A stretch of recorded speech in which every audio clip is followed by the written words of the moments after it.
네, 이제 문제 들어가 봅시다. 18번. 가나다에 대한 설명으로 가장 적절한 것. 가장이라는 말 너무 무섭죠? 조금 적절한 것도 있다는 거잖아. 그럼 보자.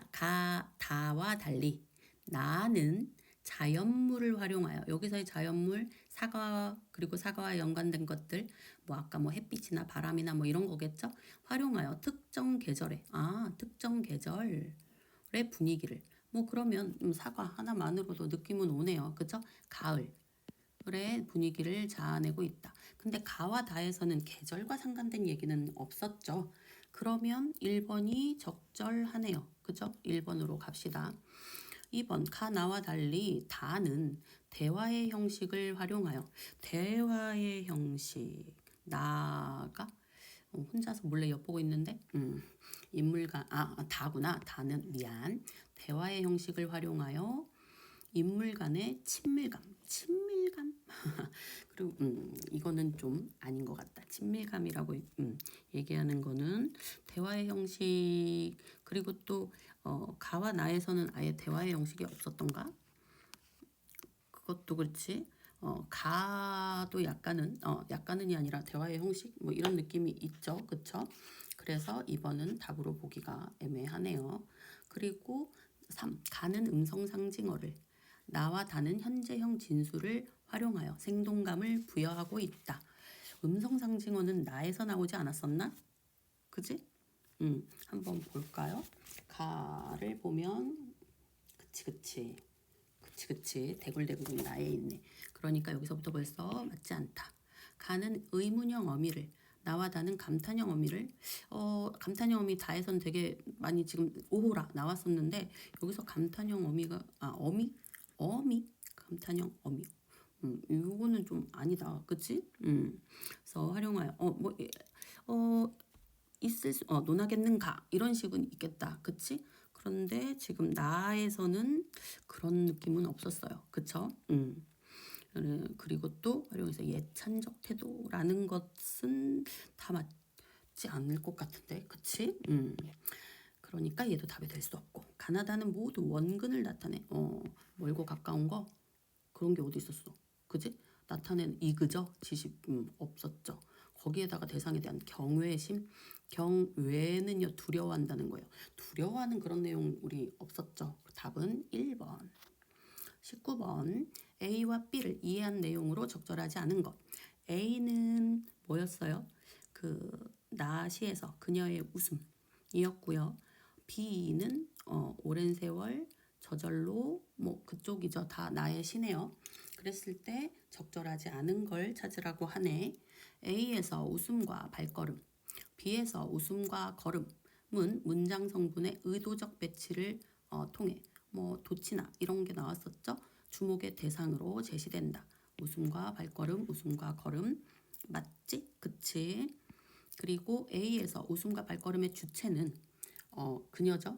인공물과 자연물의 대응을 토대로 B에서 외로운 추수꾼으로 그치 인공물 또한 자연물에 뭐 속하는 거였지만 여튼 그것이 이제 대응을 하면서 그녀만 외로운 그러면서 사과를 따는 추수꾼 이런 식으로 지시가 되었다라고 봐야 될 것 같네요. 그쵸?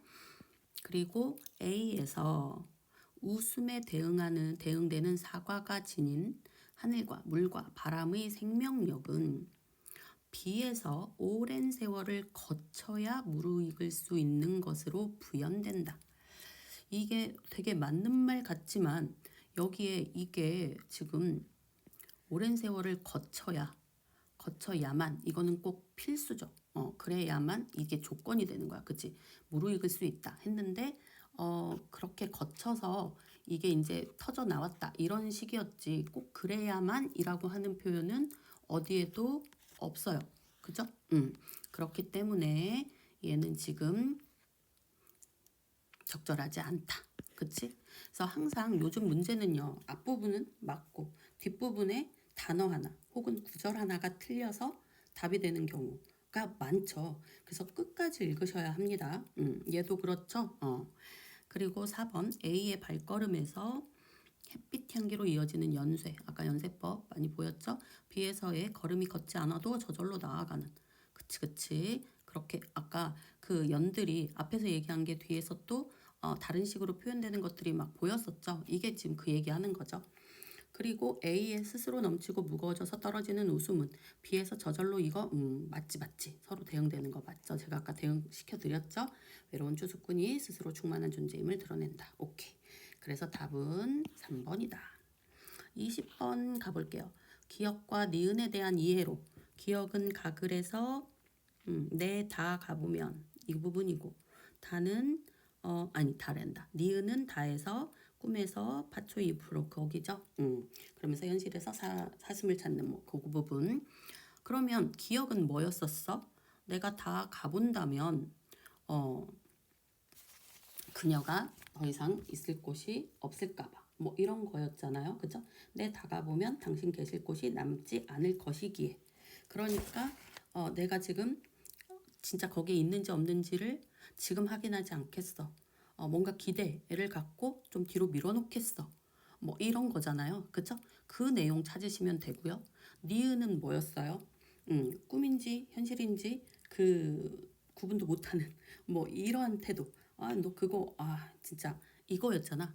그래서 그 내용을 찾아보면 5번을 보시면요. 사실의 확인을 유보함으로써 기대를 유지하려는 태도. 똑같이 나오죠. 그리고 꿈에서의 기대를 현실에서도 유지하려는 태도. 너무 쉽게 찾을 수 있다. 그치? 다른 건 다 쓸데없이 그러니까 뭐 문제 찾으려면 읽어봐야지만 지금 우리가 읽을 어떤 의미도 없는 1, 2, 3, 4번의 내용이기 때문에 얘는 5번만 읽고 넘어가겠습니다. 이제 21번 가볼게요. 보기를 바탕으로 가나다를 감상한 내용으로 적절하지 않은 것. 문학적 상상력은 공간의 물리적 제약을 넘어 비가시적인 세계를 지금 여기의 현실로 소환한다. 가나다는 각각 서해, 고층 빌딩 사무실, 원림이라는 공간을 바탕으로 삼아 상상의 공간을 창출하고 그러니까 서해를 안 가봄으로써 그녀가 있을 것이라는 그러한 상상의 공간이 되는 거죠. 서해가. 그리고 고층 빌딩 사무실은 그 고층 빌딩 사무실에서 어떤 자연의 싱싱한 모습을 상상하게 되는 공간이 되는 거고요. 원림이라고 하는 건 실제 공간이 아닌 상상 속의 공간인 거죠, 지금. 그래서 그런 상상의 공간을 창출하고 이 과정에서 동시적으로 구현된 공간들 간의 대비를 드러낸다. 실제와 뭐 여기에서 이제 생각해낸 그러한 어떤 차이, 대비를 드러낸다 했어. 그랬을 때 적절하지 않은 걸 찾으래요. 가에서 당신의 부재는 서해라는 공간을 바탕으로 그리고 나에서 커다란 웃음은 고층 빌딩 사무실이라는 공간을 바탕으로 하여 상상의 공간을 창출하는 계기. 뭐 이건 우리가 금방 얘기한 거 맞고요. 가에서 여느 바다에 대한 경험은 다른 바다죠. 서해가 아닌 그곳 바다와의 공통적 속성을 유추하게 하는 동시에 그치 공통점이 뭐 다를 바가 없을 거라고 했죠. 그러면서 두 공간이 대비를 이루는 것으로 그치 여기와 여기는 다를 거야. 왜? 여기는 우리님이었고 여기는 우리님이 있을 거야. 이렇게 되는 거지. 그래서 단초씩이나 맞죠. 그리고 나에서 서류 뭉치를 나르는 행위는 방금 딴 사과가 가득한 상자를 들고 움직이는 행위와 동일시되면서 맞죠 맞죠? 현실과 상상의 공간이 동시적으로 구현되는 오케이. 가의 가보지 않은 한쪽 바다는 마음속에서나 파도치고 있는 것으로 제시되고 있고 다의 의원은 없다 생각하고 봄으로써 없었던 적이 없는 것으로 규정되어 다 맞는 얘기죠. 지금 여기까지. 공간의 물리적 구속에 얽매이지 않는 비가시적인 보이지 않는 세계의 속성. 서해도 그렇게 봐야 되나? 공간의 물리적 구속에 목매이지 않는다.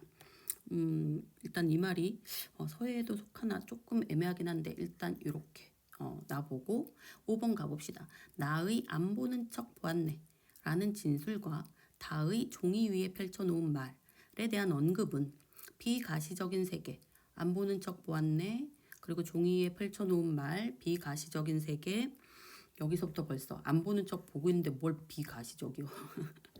그치? 되게 보고 있죠 지금. 그러니까 얘가 너무 틀렸네요. 그죠? 그래서 답은 5번으로 가자. 그래서 얘는 다시 동그라미로 가자. 이렇게 보시면 되겠죠. 이제 마지막 22번 갑시다.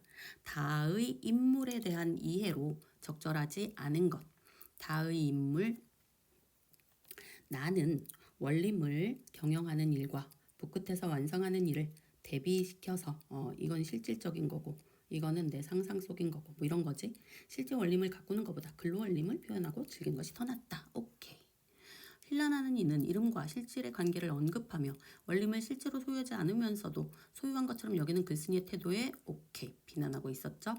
나는 원림을 있다고 전제하고 바라보면 실제하는 형상에 얽매이게 되어 오히려 원림을 즐기는데 방해가 될 수 있다고 봤죠. 그쵸? 그래서 있다고 생각 안 하고 없다. 아하, 이쪽으로 갔었지.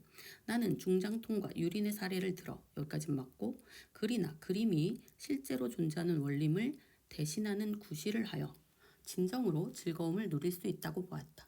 글이나 그림이 실제로 존재하는 원림을 대신하는 구실을 해서 이게 되게 맞는 말 같죠?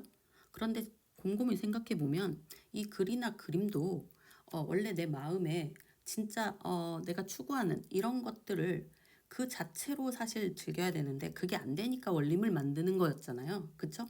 그런데 그 실제로 존재하는 원림을 대신한다? 실제로 대신하는 원림 자체는 굉장히 뭐 여기서 그 나라는 존재가 막 추구하고 다른 원하는 그런 게 아니야. 그치? 그러니까 그것을 대신한다라는 말 자체는 지금 진정한 즐거움을 얘기할 그 부분이 아니에요. 그쵸? 그러니까 그 뜻만으로 충분해야지 이게 있고 없고 막 뭐 대신하고 그거 좋고 이런 쪽으로 얘기하면 안 되는 거야. 이해돼요? 그렇기 때문에 얘가 적절하지 않겠네. 나는 이름과 실제를 그래 어느 겨를에 논하겠는가라고 언급함으로써 원림의 존재를 둘러싼 논의를 부차적으로 보았다. 그게 중요한 게 아니야. 이 얘기인 거죠. 그쵸? 그러니까 그거는 부수적인 것으로 보았다. 오케이. 그래서 답은 4번이다. 힘드셨나요? 저는 막 그렇게 쉽게 풀진 않았어요. 되게 표현이 되게 낯설고 내가 생각하는 그 말이 이 표현이 똑같은 건가? 혹시 다른 걸 얘기하는 건 아닌가? 이런 것 때문에 우리 여러분들은 나보다 더 힘들었겠죠. 그러니까 이런 말들에 적응을 하셔야 돼요. 이 표현이 이런 걸 표현하는 거였어요? 하는 그런 부분이 있다면 질문 아끼지 마십시오. 정말 고생하셨습니다. 너무 오래 했죠? 수고하셨습니다.